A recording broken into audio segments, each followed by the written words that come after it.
bëgg expliquer foofu mooy je n'ai jamais dit que syndicalistes yi mérituñu ci secteur bi ma nekk il y a des syndicalistes qui sont inspecteurs qui sont IF qui sont IA c'est des syndicalistes ñoo xam ne ils sont opérationnels boo leen joxoon léegi ministre ñu doxal ko je n'ai pas dit ça je n'ai pas généralisé je parle de cas très précis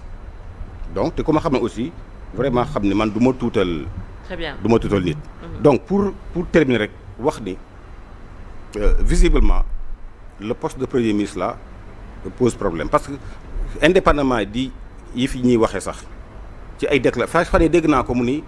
courant Sénégal dafa cher mais courant Sénégal kay bu chéré yow dañ la fal pour nga fexe mu wàññeeku mais pas nga toog pour wax courant dafa cher. gis nga aussi déclaration démb bi ci Trump foofu laay terminer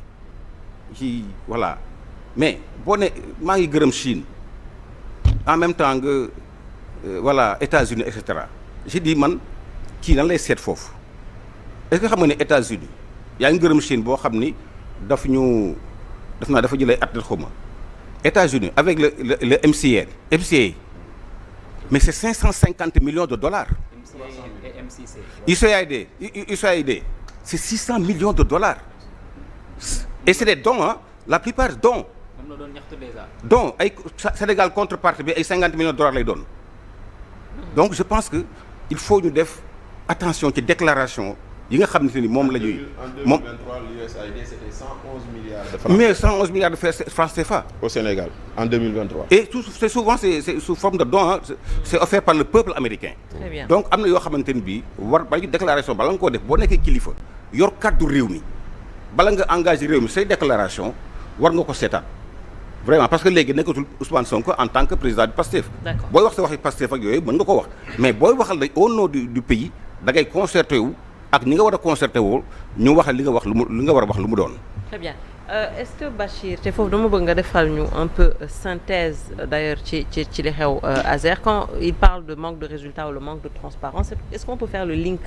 ak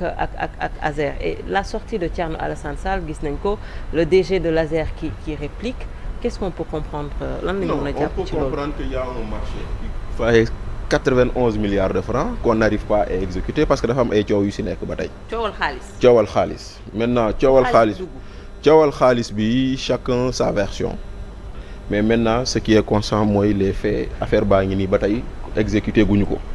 le marché ne fait pas l'objet d'exécution jusqu'à présent malgré une décision de la Cour suprême qui demande à ce que compte tenu de l'intérêt général que le marché puisse kii ñu mën ko exécuter maintenant il y a des choses que pointe Thierno Alassane Sall defe naa kii moo bokk ci parti il peut revenir là-dessus davantage il y a des choses sur lesquelles on pointe l'Azer je pense que monsieur Lo va y revenir plus amplement mais lu am ba am daal man je suis dans les considérations générales xam nga dans les considérations générales moo di ni marché am na on dit avoir renégocié le marché pour avoir plus de villages man déjà ça m'a posé problème et je l'ai même encore dit barki démb quand j'ai entendu le Premier ministre répéter que ils ont obtenu 150 milliards en renégociant voilà man du ma ne diw damaa sàcc ma jàpp ko sur les salles de classe et on va voilà sur les surfacturations man du ma ne diw damaa sàcc ma jàpp la nga ne kaa ñu waxtaan damaa sàcc kay dama lay daax indi keneen man loolu laa gëm parce que celui qui t'a surfacturé da laa sàcc ndaxte lu waroon jar 100 francs la jaay junni kon sàcc na la yow nga dem ba xam ni kii lu mu la jaay junni 100 francs la waroon jar nga ne ko non Moustapha kaa ñu waxtaan man de duggul sa bopp parce que j'aurais compris si on m'avait dit que surfacturation dafa am qu'on change le titulaire du marché jël keneen man loolu laa d'accord loolu lay benn maintenant dans l'exécution de ce marché moi je suis toujours dans les considérations générales dans l'exécution du marché am na lënt-lënt kii yaakaar ni moom ses droits ont été lésés ma dem fa mu yaakaar ni foofu la ñu war a kalaame mbir mi mu kalaame ko foofu muy ARCOP ca fa ñu ko kalaame ba ñu ne waa Azer jox leen ñu ay këyit ñu xool mbir mi lu ci nekk dañoo bind ci décision bi ni ARCOP Azer tontu wuñu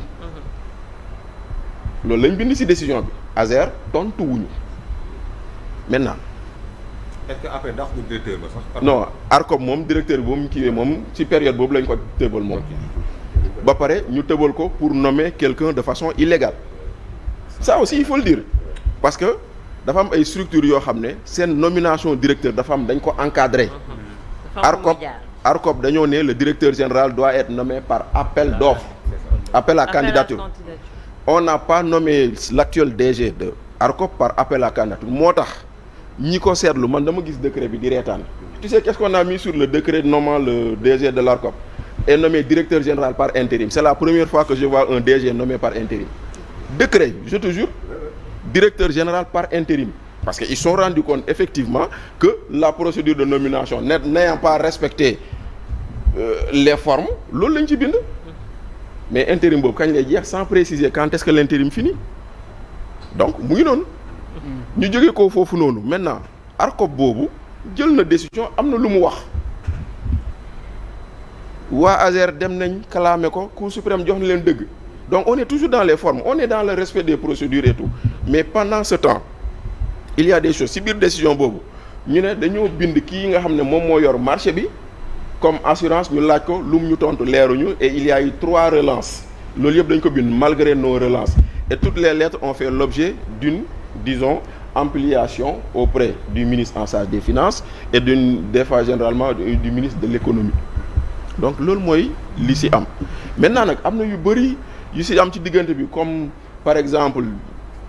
waa espagnol yi seen banque bi am na lu ñu ci wax ñeneen ak ñeneen mais lu am ba am moo di ni jusqu'à présent ça fait 1 an qu'on parle de AOPA au Sénégal AOPA au Espagne ASER électrification rurale marché mais ça fait 1 an que rien n'a bougé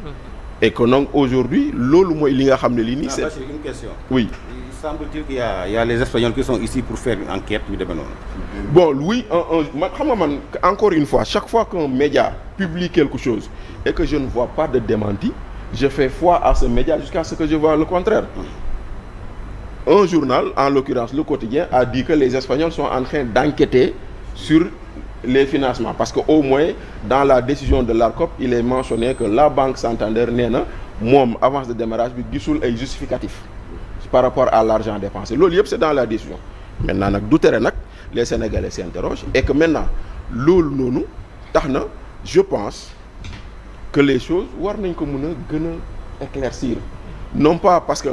coow li jógaat na tu vas amener l'accusateur et l'accusé ñu toog ñu werante mais que les autorités judiciaires jóg wax ci pour mu gën a profond voilà parce que man je dis parce que quand je reste dans les considérations générales comment on peut dire que diw dafa surfacturé ñu ne ko kaay ñu waxtaan ngay toppee keneen surfacturation waaw lu tax léegi nag xanaa surfacturation c'est pas surfacturation. Comment peut-on nous dire qu'on a surfacturé le marché de l'ASER yokk nañ ci 2000 villages yu ñu yokkul woon ñu ne kaay ñu waxtaan keneen nga toppee ko surfacturation ceeb ñu ne ko yow demal toog Rebeuss. Très bien. Voilà. Alors yow nga nekk cadre ASER Lo ñu bëri jàpp ne que dafa am scandale foofee ci ASER y a-t-il scandale ou c'est le mot est trop fort pour parler de. Man de par ma position fi ma nekk biir ASER gisuma scandale xamuma scandale te dinaa ko expliquer au maximum ba mu leer ci ñi nga xamante ni moom ñoo ñuy seetaan mais li ma bëggoon revenir rek balaa may dem ci problème mu ARCOP Bachir